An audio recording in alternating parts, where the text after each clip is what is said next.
Mi hermana pregunta si me parece mal que nuestro padre ayude a hijos que no son suyos, pero respondo que depende de si sabe que esos hijos no son suyos. La sonrisa de autosuficiencia se desvaneció de su rostro cuando entendió el significado de mis palabras.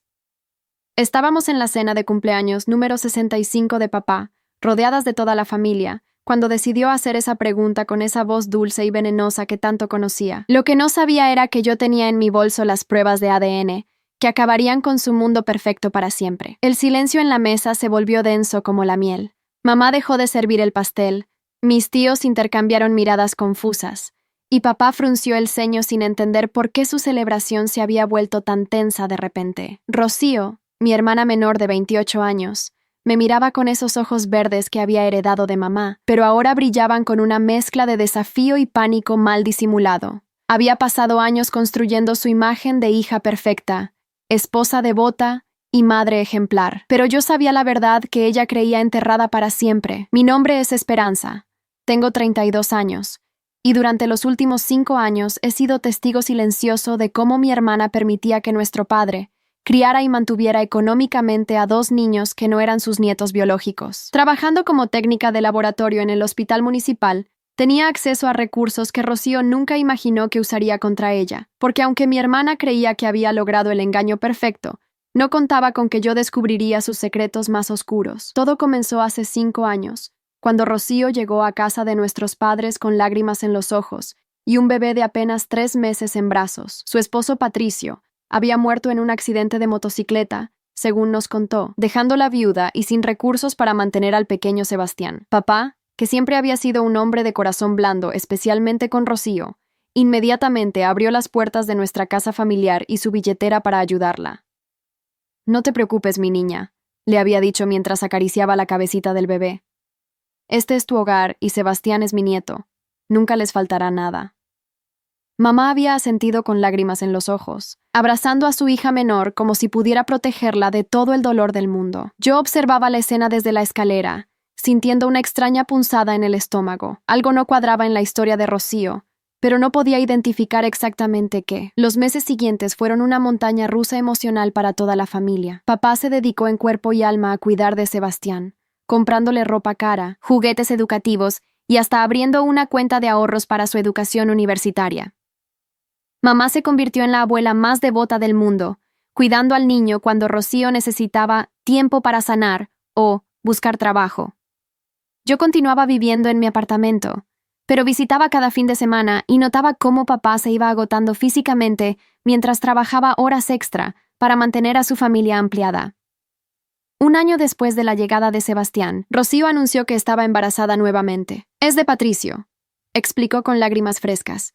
«Quedé embarazada justo antes del accidente, pero no me di cuenta hasta ahora». La familia volvió a volcarse en apoyo, y papá incluso pidió un préstamo para ampliar la casa y dar más espacio a los futuros 2 nietos. Cuando nació Miranda, una hermosa niña de cabello rizado, papá prácticamente brillaba de felicidad, pero yo había comenzado a hacer cálculos. Si Patricio había muerto cuando Sebastián tenía 3 meses, y Rocío decía haber concebido a Miranda justo antes del accidente, eso significaba que habría estado embarazada mientras cuidaba a un recién nacido. Era posible, pero sumamente raro. Además, recordaba vívidamente que Rocío había mencionado que Patricio había estado viajando mucho por trabajo en los meses previos a su muerte. Mi sospecha se intensificó cuando noté que ninguno de los 2 niños se parecía físicamente a las fotos que Rocío nos había mostrado de Patricio. Sebastián tenía rasgos completamente diferentes, y Miranda parecía una copia exacta de Rocío, pero con ojos marrones oscuros, que nadie en nuestra familia tenía. Cuando le pregunté sutilmente sobre esto, Rocío me respondió con lágrimas que era demasiado doloroso hablar de las características que los niños habían heredado de su difunto padre. El punto de quiebre llegó cuando cumplí 30 años. Durante mi fiesta, escuché por casualidad una conversación telefónica de Rocío en el jardín. Hablaba en voz baja con alguien, pero logré captar fragmentos. No pueden venir. Mi familia cree que están muertos. Sí, papá les está pagando todo. No sospecha nada. Mi sangre se heló. ¿De quién estaba hablando? ¿Quién se suponía que estaba muerto? Esa noche no pude dormir. Durante las siguientes semanas, comencé a observar más cuidadosamente el comportamiento de mi hermana. Notaba que salía frecuentemente con excusas de hacer mandados o buscar trabajo, pero siempre regresaba de muy buen humor y a veces con el cabello revuelto o el maquillaje retocado. Una tarde decidí seguirla discretamente después de que dejara a los niños con mamá para una entrevista de trabajo importante. Rocío no fue a ninguna entrevista. En lugar de eso, se dirigió a un barrio de clase media donde se encontró con un hombre alto y moreno, en la puerta de una casa amarilla. Lo besó apasionadamente antes de entrar juntos. Me quedé estacionada en la esquina durante 2 horas hasta que ella salió, arreglándose la ropa y sonriendo como una adolescente enamorada. El hombre la despidió con otro beso y le gritó: «Dale mis besos a los niños. Los extraño mucho». Mi mundo se tambaleó. Ese hombre había mencionado a «los niños» como si los conociera íntimamente. Y había algo familiar en sus rasgos que no podía ubicar hasta que llegué a casa y vi a Sebastián jugando en la sala. Los mismos ojos, la misma forma de la nariz, la misma sonrisa traviesa. Ese hombre era idéntico a Sebastián, pero adulto. Durante los siguientes meses, desarrollé un plan meticuloso. Usando mis contactos en el laboratorio, logré obtener muestras de ADN de ambos niños durante una revisión médica rutinaria, que organicé bajo el pretexto de asegurarme de que estuvieran sanos. También conseguí una muestra de cabello de papá de su cepillo. Las pruebas confirmarían mis sospechas, o las disiparían de una vez por todas. Mientras esperaba los resultados, investigué más sobre el supuesto accidente de Patricio. No encontré ningún registro de muerte con ese nombre en las fechas que Rocío había mencionado. Tampoco había certificado de defunción, esquela en el periódico, o cualquier evidencia de que este hombre hubiera existido. Era como si Patricio fuera completamente ficticio. Cuando llegaron los resultados del ADN, mis peores temores se confirmaron. Ni Sebastián ni Miranda compartían material genético con papá. No eran sus nietos biológicos. Pero eso no era todo. Las muestras mostraban que ambos niños tenían el mismo padre biológico, lo que significaba que Rocío había mantenido una relación continua con el mismo hombre durante al menos 5 años, exactamente el tiempo que llevaba viviendo en casa de nuestros padres y recibiendo su apoyo económico. La última pieza del rompecabezas llegó cuando contraté a un investigador privado para que siguiera a Rocío durante una semana. Las fotos que recibí me mostraron la verdad completa. Mi hermana no solo tenía una relación secreta con el hombre de la casa amarilla, sino que él tenía otros hijos con otras mujeres. Era un mujeriego que aparentemente había perfeccionado el arte de hacer que múltiples mujeres criaran a sus hijos mientras él vivía libre de responsabilidades. Lo más devastador fue descubrir que Rocío conocía perfectamente la situación. En una de las fotos, ella estaba jugando en un parque con Sebastián, Miranda y otros 3 niños que claramente eran hermanos de los míos. Todos tenían los mismos rasgos distintivos. Rocío no era una víctima engañada. Era una cómplice activa en un esquema para estafar emocionalmente y económicamente a nuestro padre. Armada con toda esta información, comencé a planear cómo revelar la verdad. No podía simplemente llegar con acusaciones. Necesitaba que Rocío se condenara a sí misma. Sabía que su arrogancia y su necesidad de controlar la narrativa familiar serían su perdición. Solo tenía que crear la situación perfecta para que ella misma cavara su propia tumba. El cumpleaños de papá parecía la ocasión ideal. Estaría presente toda la familia extendida, incluidos los tíos y primos que siempre habían admirado a Rocío por su fortaleza como madre soltera. También sabía que ella aprovecharía cualquier oportunidad para quedar bien frente a todos, especialmente si podía hacerme quedar mal a mí en el proceso. Durante la semana previa al cumpleaños, planté algunas semillas de duda muy sutiles. Le mencioné a mamá que había visto en las noticias sobre mujeres que engañaban a sus padres, haciéndoles creer que eran abuelos cuando no lo eran. Le comenté a papá sobre un caso en el hospital donde descubrieron que un paciente había estado cuidando niños que no eran suyos durante años. Nada directo, solo comentarios casuales que pudieran hacer que Rocío se sintiera vulnerable y necesitara reafirmar su control sobre la situación. La noche del cumpleaños, Rocío llegó especialmente arreglada, con Sebastián y Miranda, vestidos como si fueran a una sesión de fotos. Durante la cena, se aseguró de mencionar varias veces lo mucho que los niños se parecían a su difunto padre, y lo orgullosa que estaba de criar sola a los hijos de Patricio. Cada comentario era como una puñalada de culpa, dirigida a mantener a la familia emocionalmente chantajeada. Cuando llegó el momento del postre, Rocío pidió hacer un brindis especial. Con lágrimas en los ojos, habló sobre lo agradecida que estaba con papá por ser el mejor abuelo del mundo y por amar a sus nietos como si fueran su propia sangre. La ironía de sus palabras me dio náuseas, pero mantuve mi expresión neutral mientras todos asentían emocionados. Fue entonces cuando decidió atacarme directamente. Esperanza ha estado haciendo preguntas extrañas últimamente sobre paternidad y ADN, dijo con una risita nerviosa. Supongo que como trabaja en el hospital, ve muchos casos raros, pero aquí en nuestra familia no tenemos esos problemas, ¿verdad? Me miró directamente con una sonrisa desafiante, claramente esperando que yo me sintiera incómoda y me disculpara. En lugar de eso, le devolví la sonrisa y pregunté inocentemente, ¿te parece mal que nuestro padre ayude a hijos que no son suyos? La pregunta flotó en el aire como una bomba a punto de explotar, y vi cómo la confianza de Rocío comenzaba a resquebrajarse cuando entendió que yo sabía exactamente lo que estaba haciendo. Depende de si sabe que esos hijos no son suyos, respondí con calma, sacando lentamente un sobre manila de mi bolso. La cara de Rocío se puso blanca como el papel, y pude ver cómo sus manos comenzaron a temblar ligeramente mientras sostenía la copa de vino. Papá frunció el ceño, claramente confundido por el giro de la conversación, mientras mamá dejaba de cortar el pastel y nos miraba alternadamente. ¿Qué estás insinuando, Esperanza?, preguntó Rocío con una voz que intentaba sonar firme pero que se quebraba en los bordes. Sus ojos verdes ya no brillaban con desafío, sino con el pánico de un animal acorralado. Porque si estás sugiriendo algo sobre mis hijos, no estoy sugiriendo nada, la interrumpí suavemente, colocando el sobre en la mesa frente a ella. Estoy presentando hechos. El silencio en el comedor era tan denso que podía escucharse el tic-tac del reloj de la abuela en la sala. Mis tíos se habían quedado inmóviles, con los tenedores suspendidos en el aire, esperando a que continuara. Rocío miró el sobre como si fuera una serpiente venenosa. No sé qué juego estás jugando, pero esto es ridículo. Sebastián y Miranda son hijos de Patricio. Punto final.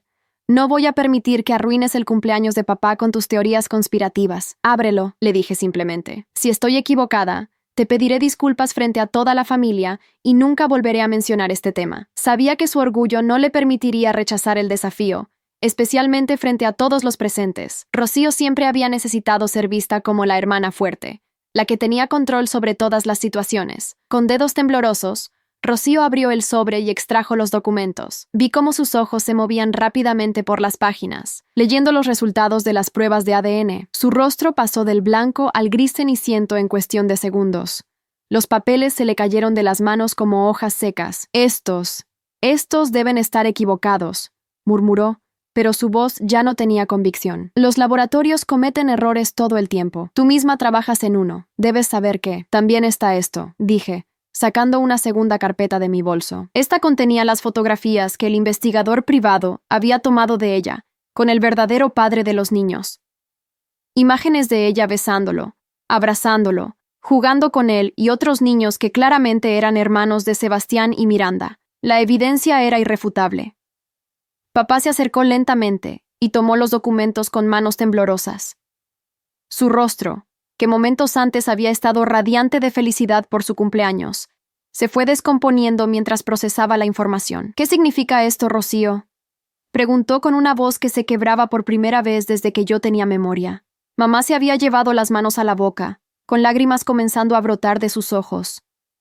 Rocío, por favor dime que hay una explicación. Dime que esto no es lo que parece. Mi hermana miró desesperadamente alrededor de la mesa, buscando algún rostro que le ofreciera apoyo o comprensión, pero todos la miraban con una mezcla de shock, decepción y horror creciente. El tío Roberto, que siempre había sido su favorito, negaba con la cabeza incrédulo. La tía Carmen se había llevado la servilleta a los ojos. Yo puedo explicarlo, balbuceó Rocío, pero las palabras no llegaban. ¿Cómo podía explicar 5 años de mentiras elaboradas?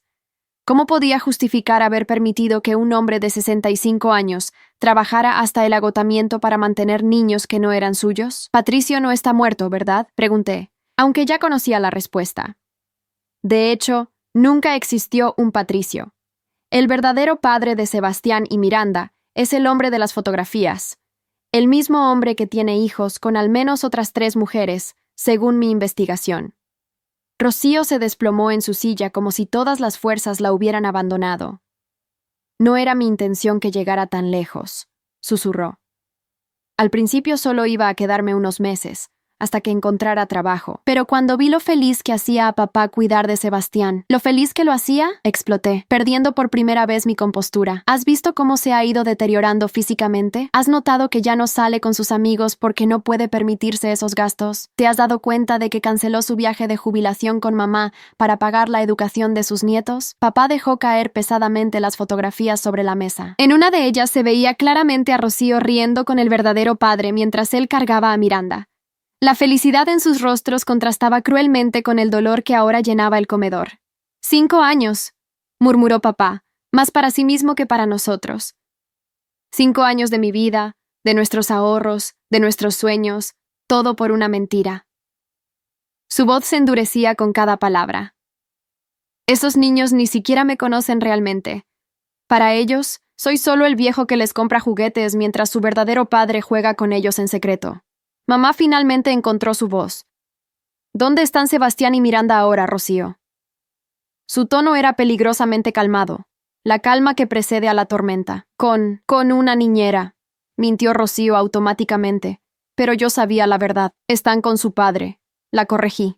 Según las fotos de ayer, están en un parque cerca de su casa, la misma casa donde Rocío pasa 3 tardes por semana mientras ustedes cuidan de la memoria de Patricio. El tío Roberto se puso de pie abruptamente, su silla raspando contra el suelo. No puedo estar aquí, declaró. No puedo escuchar más de esto. Salió del comedor seguido por la tía Carmen, que no podía dejar de negar con la cabeza. Rocío finalmente levantó la vista, con lágrimas corriendo por sus mejillas, pero no de arrepentimiento, sino de rabia de haber sido descubierta. ¿Por qué hiciste esto, Esperanza? ¿Qué ganas con destruir a esta familia? Su verdadera naturaleza comenzaba a emerger ahora que las máscaras habían caído. Yo no destruí nada, respondí firmemente. Tú lo hiciste el día que decidiste usar el amor de nuestros padres como un arma para tu beneficio personal. Yo solo revelé la verdad que tú has estado escondiendo. Papá se levantó lentamente.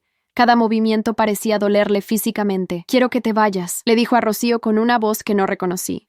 Quiero que saques tus cosas de mi casa esta misma noche y no quiero verte más. Papá, por favor, suplicó Rocío, intentando tomar su mano, pero él se apartó como si su toque lo quemara. Los niños te aman de verdad. Ese amor no era falso. Sebastián siempre pregunta por su abuelo. ¿Su abuelo? La interrumpió papá con amargura. Yo no soy su abuelo. Soy solo el tonto que pagaba las cuentas mientras su verdadero padre se divertía sin responsabilidades. Sus ojos se llenaron de lágrimas que se negaba a derramar. ¿Sabes lo que más me duele? Que yo los amaba de verdad. Los amaba como si fueran mi propia sangre. Mamá se acercó a papá y le puso una mano en el hombro. Vámonos a nuestra habitación, le dijo suavemente. Necesitas descansar. Antes de salir, se volvió hacia Rocío con una expresión que nunca le había visto, desprecio puro. Espero que lo que sea que hayas ganado con esto haya valido la pena, porque acabas de perder a tu familia para siempre. Cuando nuestros padres se fueron, el comedor quedó en silencio excepto por los sollozos ahogados de Rocío. Yo comencé a guardar los documentos de vuelta en mis carpetas, sintiéndome extrañamente vacía después de la confrontación que había estado planeando durante meses. ¿Estás contenta ahora?, me preguntó Rocío con veneno en la voz. ¿Te sientes mejor sabiendo que has arruinado la vida de 2 niños inocentes? La miré directamente a los ojos. Esos niños tienen un padre que puede mantenerlos. Tú tienes una familia completa esperándote. Los únicos que han sido verdaderamente dañados aquí son nuestros padres, que dieron su amor incondicional a una mentira elaborada. Rocío se limpió las lágrimas y su expresión se endureció. Esto no se queda así. Esperanza. Voy a encontrar la manera de arreglar esto. Voy a hacer que papá y mamá entiendan que lo hice por amor. No, le dije con finalidad. Se acabó. La verdad ya salió a la luz y no hay manera de volver a enterrarla. Me puse de pie y me dirigí hacia la puerta. Tienes hasta mañana por la noche para sacar todas tus cosas. Después de eso, estarás violando propiedad privada. Esa noche me quedé despierta en mi apartamento, esperando que sonara el teléfono. Sabía que Rocío intentaría hacer una última jugada desesperada, tal vez inventando alguna nueva mentira o tratando de manipular emocionalmente a nuestros padres. Pero cuando llegó la llamada, fue de mamá. Esperanza, dijo con voz cansada, quería agradecerte por ser valiente suficiente para decirnos la verdad. No sé cuánto tiempo más habríamos vivido en esta mentira si no hubieras intervenido. ¿Cómo está papá?, pregunté, aunque temía la respuesta. Destrozado, pero también aliviado de cierta manera. Dice que ahora entiende por qué se sentía tan agotado últimamente. No solo físicamente, sino emocionalmente. Como si algo no cuadrara pero no pudiera identificar qué. Al día siguiente, Rocío llegó con una camioneta de mudanzas y 2 hombres para cargar sus pertenencias. No intentó hablar con nuestros padres, que se habían encerrado en su habitación hasta que todo terminara. Cuando pasó frente a mi auto, estacionado en la esquina para asegurarme de que realmente se fuera, me lanzó una mirada de odio puro que me perseguiría durante semanas. Los siguientes meses fueron un periodo de sanación lenta para toda la familia. Papá tuvo que ir a terapia para procesar el trauma emocional de haber sido manipulado durante tanto tiempo. Mamá se sumió en una depresión profunda, culpándose por no haber visto las señales. Yo me convertí en su principal apoyo, visitándolos diariamente y ayudándolos a reconstruir su rutina sin la presencia constante de Rocío y los niños. El golpe más duro llegó cuando papá tuvo que cancelar definitivamente su viaje de jubilación. Los ahorros que había gastado en Sebastián y Miranda eran considerables, y la realidad financiera era que tendría que trabajar al menos 3 años más para recuperarse económicamente. No me arrepiento de haber ayudado a niños inocentes, me dijo una tarde, pero me duele pensar en todo el tiempo perdido con tu madre, todos los planes que tuvimos que posponer por una mentira. Rocío intentó contactarnos varias veces durante los primeros meses. Enviaba mensajes de texto largos y emotivos, explicando que todo había comenzado como una mentira pequeña que se había salido de control. Decía que realmente había amado a Patricio, pero que él había muerto en sus brazos después de que descubriera que tenía otras familias. Según su nueva versión, ella había inventado la historia del accidente para proteger la memoria de un hombre que resultó ser un estafador emocional. Pero yo había hecho mi tarea demasiado bien. Tenía evidencia fotográfica de que el hombre seguía vivo y coleando, viviendo con otra mujer y sus hijos. Rocío no podía seguir mintiendo cuando la verdad estaba documentada en imágenes fechadas. La familia extendida se dividió. Algunos tíos y primos creían que había sido demasiado dura al exponer a Rocío públicamente en el cumpleaños de papá. Otros pensaban que había sido la única manera de romper un ciclo de abuso emocional que podría haber continuado indefinidamente. Las reuniones familiares se volvieron tensas, con bandos claramente definidos entre los que apoyaban la verdad y los que preferían mantener la paz familiar a cualquier costo. 6 meses después del cumpleaños fatídico, recibí una llamada inesperada. Era Sebastián, ahora de 6 años, quien había conseguido mi número de alguna manera, y me llamaba llorando. Tía Esperanza, sollozaba. ¿Por qué el abuelo ya no nos quiere? Mamá dice que tú le dijiste mentiras sobre nosotros. Mi corazón se rompió al escuchar su vocecita confundida.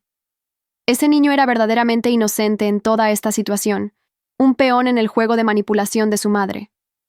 El abuelo los ama mucho, le dije con cuidado, pero a veces los adultos tienen problemas que los niños no pueden entender. ¿Podemos ir a visitarlos en Navidad?, preguntó con esperanza.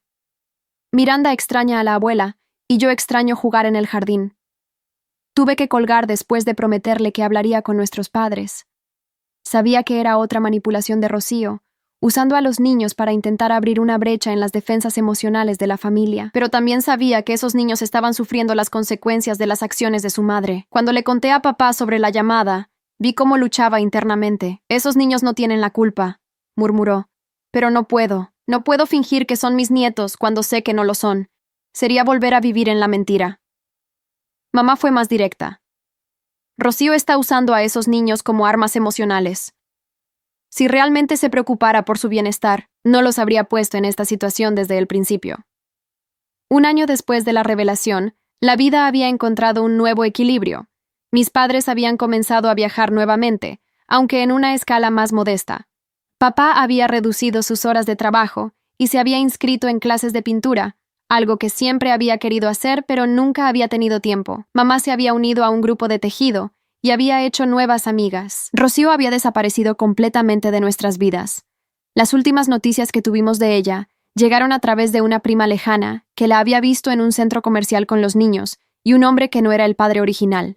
Aparentemente había encontrado otra víctima para su esquema de manipulación emocional. En cuanto a mí, el proceso de exponer la verdad me había cambiado profundamente. Me había dado cuenta de que a veces el amor verdadero requiere hacer cosas difíciles y dolorosas. Proteger a mis padres de una mentira devastadora había sido más importante que mantener la paz superficial en la familia. 2 años después del cumpleaños que cambió todo, papá cumplió 67 años. Esta vez, la celebración fue pequeña pero genuina. Estábamos solo nosotros 3, mis padres y yo, comiendo pastel casero y compartiendo historias reales sobre recuerdos verdaderos. No había niños corriendo por la casa, no había fotos fingidas para las redes sociales, No había mentiras elaboradas para mantener. ¿Te arrepientes de haber descubierto la verdad?, me preguntó papá mientras soplaba las velas. Pensé en Sebastián y Miranda, en cómo sus vidas habían sido trastornadas por las consecuencias de las acciones de su madre. Pensé en los años de felicidad artificial que habíamos perdido como familia, pero también pensé en la paz que mis padres habían encontrado finalmente, libre de la manipulación constante y el agotamiento emocional. No, le respondí con certeza. La verdad duele, pero las mentiras duelen más a largo plazo. Papá asintió, mirando una foto reciente de él y mamá en su último viaje juntos. Se veían más felices y relajados de lo que los había visto en años. Mamá levantó su copa de vino en un brindis silencioso. Por la familia real, dijo simplemente. Por el amor verdadero que no necesita mentiras para sostenerse. Brindamos en el comedor donde todo había comenzado a desentrañarse, pero esta vez el ambiente estaba lleno de honestidad y esperanza genuina. La tormenta había pasado, y aunque el paisaje familiar había cambiado para siempre, lo que quedaba era sólido y real. 3 años después, recibí una última comunicación de Rocío. Era una carta larga, escrita a mano, donde finalmente admitía la magnitud de su engaño. Confesaba que había calculado fríamente cómo manipular el amor de nuestros padres para su beneficio económico y emocional. Reconocía que los niños habían sido herramientas en su esquema y que el verdadero Patricio nunca había existido más allá de su imaginación.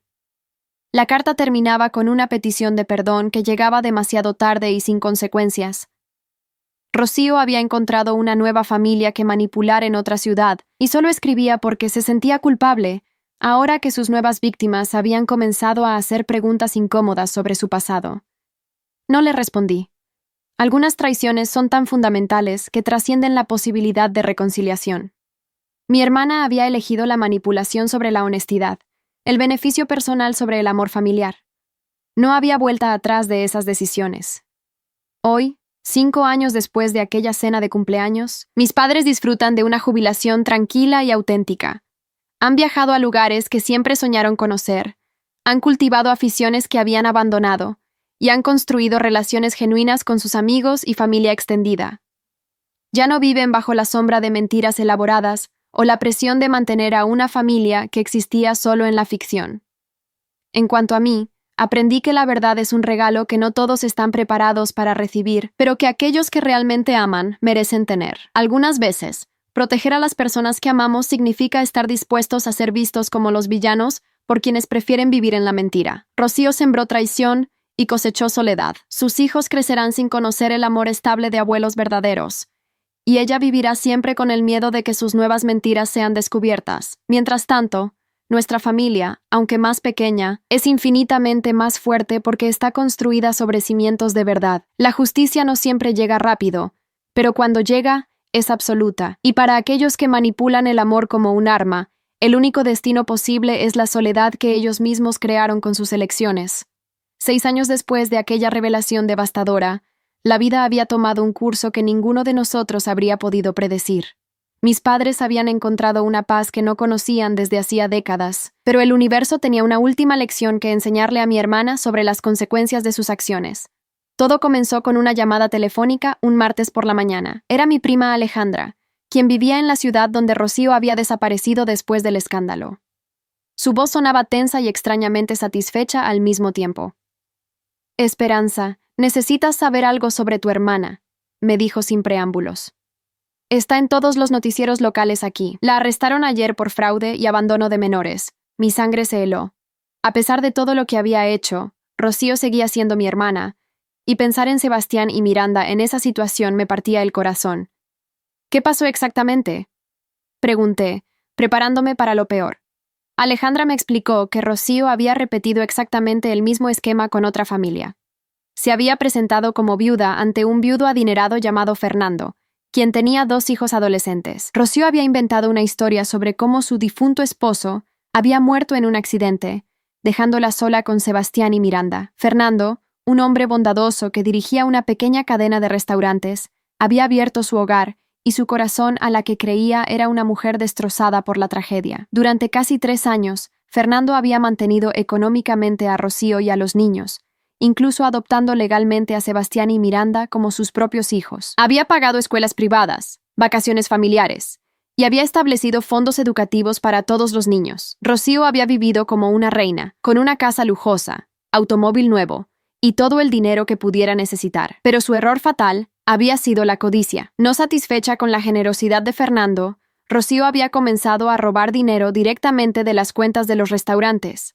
Había falsificado documentos, creado facturas ficticias, y durante meses había estado desviando fondos para una cuenta secreta que había abierto a nombre de su verdadero novio. Lo peor, continuó Alejandra, es que cuando Fernando descubrió el robo y la confrontó, ella simplemente desapareció. Dejó a Sebastián y Miranda solos en la casa con una nota diciendo que se había ido a encontrarse a sí misma y que regresaría algún día. Los niños, ahora de 11 y 9 años, habían pasado 3 días completamente solos antes de que Fernando regresara de un viaje de negocios y los encontrara. Sebastián había estado cuidando de Miranda, racionando la poca comida que quedaba en la casa, y ambos estaban aterrorizados de que nunca más verían a ningún adulto que los amara. Fernando, destrozado por la traición pero incapaz de abandonar a los niños que había llegado a amar como propios, había llamado a la policía. La investigación había revelado no solo el fraude financiero, sino también toda la red de mentiras de Rocío. Habían descubierto su historia con nuestra familia, con el verdadero padre de los niños, y con al menos otras 2 familias que había estafado de maneras similares. Los servicios sociales están tratando de ubicar a familiares para los niños, me informó Alejandra. Fernando quiere quedarse con ellos, pero legalmente es complicado porque la adopción se basó en documentos falsificados por Rocío. Colgué el teléfono con las manos temblorosas. A pesar de todo el dolor que Rocío había causado, esos niños eran inocentes. Habían sido utilizados como herramientas toda su vida, pasando de una mentira elaborada a otra, sin nunca conocer la estabilidad verdadera o el amor incondicional. Cuando les conté a mis padres lo que había sucedido, vi cómo luchaban con emociones contradictorias. Papá se quedó en silencio durante largos minutos antes de hablar. Esos niños han vivido toda su vida siendo peones en los juegos de su madre, murmuró. Nunca han conocido lo que es tener una familia real, estable. Mamá, que había desarrollado una coraza emocional después de la traición de Rocío, sorprendentemente fue la primera en sugerir lo impensable. Deberíamos ir por ellos, dijo suavemente. No por Rocío, sino por Sebastián y Miranda. No merecen pagar por los pecados de su madre. Durante las siguientes semanas, navegamos un laberinto legal complejo. Fernando, que resultó ser un hombre genuinamente bueno destrozado por haber sido manipulado, estaba dispuesto a renunciar a sus derechos parentales si eso significaba que los niños podrían ir con familia biológica que los amara. El verdadero padre de los niños había desaparecido completamente cuando se enteró de que su identidad había sido expuesta, abandonando a todas sus familias secretas. Sebastián y Miranda llegaron a casa de nuestros padres en una tarde lluviosa de octubre. No eran los bebés que habían conocido años atrás, sino niños traumatizados que habían aprendido a no confiar en las promesas de los adultos. Miranda se escondía detrás de Sebastián, quien había desarrollado una madurez forzada por tener que proteger a su hermana menor. ¿Van a enviarnos de vuelta si hacemos algo malo? Fue la primera pregunta que Sebastián le hizo a papá. La inocencia de la pregunta rompió algo fundamental en el corazón de mi padre, quien se arrodilló para estar a la altura del niño. Jamás, le prometió papá con lágrimas en los ojos. Esta vez es para siempre, sin mentiras, sin condiciones. Ustedes son parte de esta familia. Pase lo que pase. Los primeros meses fueron increíblemente difíciles. Los niños habían desarrollado mecanismos de supervivencia que incluían esconder comida, mentir sobre cosas triviales para evitar conflictos y esperar constantemente que la situación cambiara drásticamente sin previo aviso. Tuvieron que ir a terapia para procesar no solo el abandono más reciente, sino años de inestabilidad emocional. Lentamente, con paciencia infinita y amor consistente, mis padres comenzaron a reconstruir la confianza de los niños. Papá les enseñó a jugar ajedrez y a cuidar un pequeño jardín. Mamá les enseñó a cocinar recetas familiares y les contó historias reales sobre nuestra familia, sin embellecimientos ni mentiras. Miranda, que había estado casi muda durante las primeras semanas, finalmente comenzó a hablar cuando se dio cuenta de que nadie la castigaría por expresar sus sentimientos. ¿Por qué mamá nos dejó?, le preguntó a papá una noche durante la cena. Papá eligió sus palabras cuidadosamente. A veces los adultos toman decisiones muy malas que lastiman a las personas que aman. Tu mamá está enferma de una manera que la hace lastimar a otros, pero eso no es culpa de ustedes. Ustedes son niños maravillosos que merecen amor verdadero. Sebastián, que era mayor y recordaba más, tardó más tiempo en procesar todo. Una tarde me encontró organizando algunas de las pertenencias que habían traído y me preguntó directamente: ¿Tú fuiste quien descubrió que mamá mentía sobre todo? Le dije la verdad, adaptada para su edad. Sí, Descubrí que tu mamá no había sido honesta sobre muchas cosas. Era importante que nuestros abuelos supieran la verdad para poder tomar decisiones correctas. ¿Nos odias por lo que ella hizo?, preguntó con una voz pequeña que me rompió el corazón. Nunca podrían hacerme odiarlos, le aseguré. Ustedes no son responsables de las acciones de su madre. Son niños que merecen amor, seguridad y honestidad. Mientras tanto, el destino de Rocío se sellaba en los tribunales. Había sido arrestada en otro estado, viviendo con su novio secreto y gastando el dinero robado en lujos mientras sus hijos sufrían las consecuencias de su abandono. Los cargos incluían fraude, falsificación de documentos, robo y abandono de menores. Fernando decidió proceder con todos los cargos posibles, determinado a asegurar que ella no pudiera lastimar a más familias. El juicio fue un espectáculo mediático local. Rocío intentó representarse como una madre desesperada que había cometido errores por amor a sus hijos, pero la evidencia era abrumadora. Las grabaciones de seguridad de los restaurantes mostraban claramente cómo había estado robando durante meses. Los registros bancarios revelaban el dinero desviado, y lo más condenatorio, su propio historial de patrones de engaño con múltiples familias, destruía cualquier pretensión de que había sido un error. Fernando testificó emotivamente sobre cómo había amado a Sebastián y Miranda como sus propios hijos, solo para descubrir que todo había sido una mentira elaborada. Sus propios hijos adolescentes describieron cómo Rocío había manipulado su dolor por la muerte de su madre para insertarse en su familia. La sentencia fue severa: 12 años de prisión sin posibilidad de libertad condicional hasta cumplir al menos 8 años.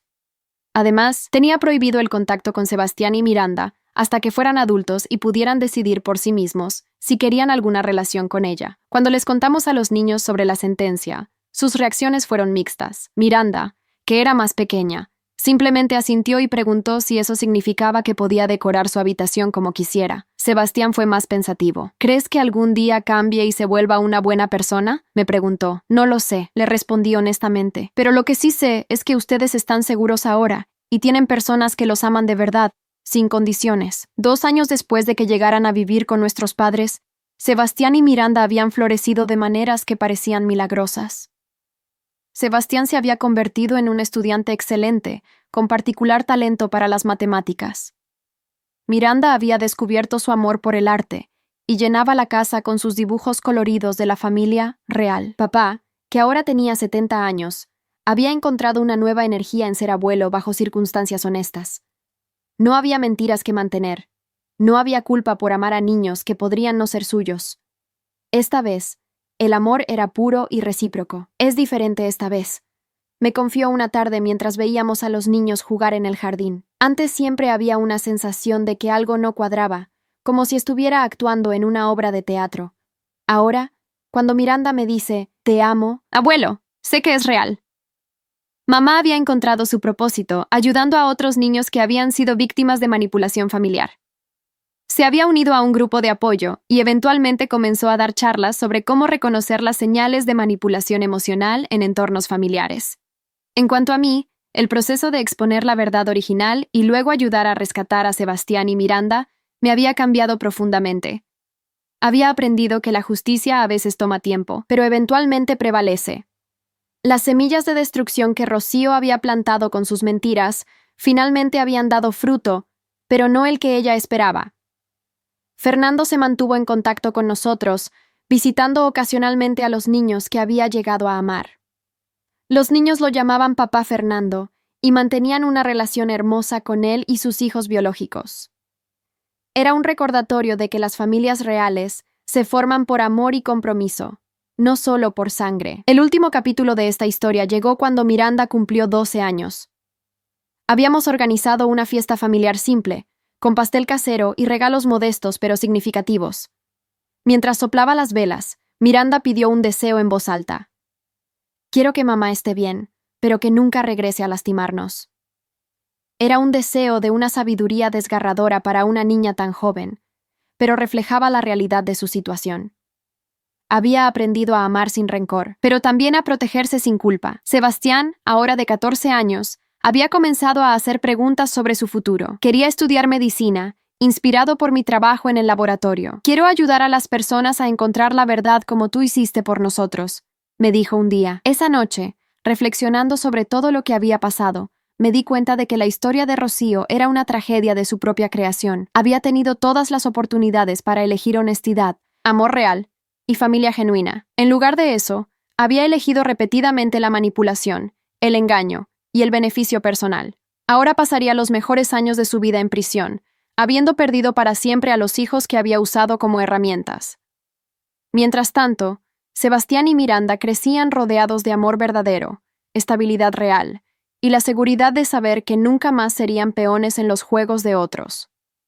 Habían encontrado una familia que los valoraba por quienes eran, no por lo que podían proporcionar. La justicia había sido completa. Rocío había perdido todo: su libertad, sus hijos, su familia y cualquier posibilidad de redención.